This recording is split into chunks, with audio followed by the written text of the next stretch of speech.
আসসালামু আলাইকুম ওয়া রাহমাতুল্লাহি ওয়া বারাকাতুহু। আলহামদুলিল্লাহি রাব্বিল আলামিন ওয়াসসালাতু ওয়াসসালামু আলা মান লা নাবিয়্যা বা'দা আম্মা বাদ।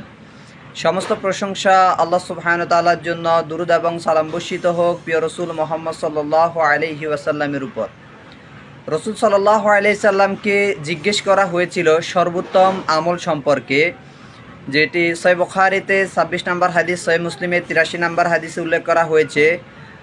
আইউল আমালি আফদালু ফাকালা ঈমানু বিল্লাহি ওয়া রাসূলি কিলা সুম্মা মাযা ক্বালা জিহাদু ফি সাবিলিল্লাহ কিলা সুম্মা মাযা ক্বালা আল হাজ্জু মাবরুর।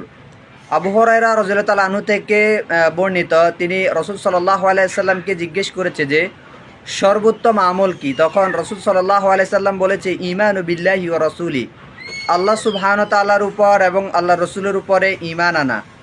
তারপরে জিজ্ঞেস করেছে যে তারপরে সর্বোত্তম আমল কি। তখন রাসূল সাল্লাল্লাহু আলাইহি সাল্লাম বলেছে জিহাদু ফি সাবিলিল্লাহ, আল্লাহর পথে জিহাদ করা। তারপরে প্রশ্ন করেছে যে তারপরে সর্বোত্তম আমল কি। তখন রাসূল সাল্লাল্লাহু আলাইহি সাল্লাম বলছে আল হজ্জ মাবরুর, যে কবুলযোগ্য হজ, এটি হচ্ছে যে সর্বোত্তম আমল।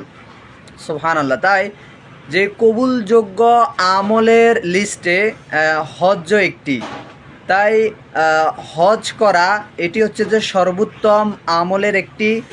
আর যাদের উপর হজ ফরজ তারা অবশ্যই হজ সম্পাদন করা এটি আবশ্যক। আল্লাহ সুবহানাহু ওয়া তাআলা সবাইকে হজ করা তৌফিক দান করুক।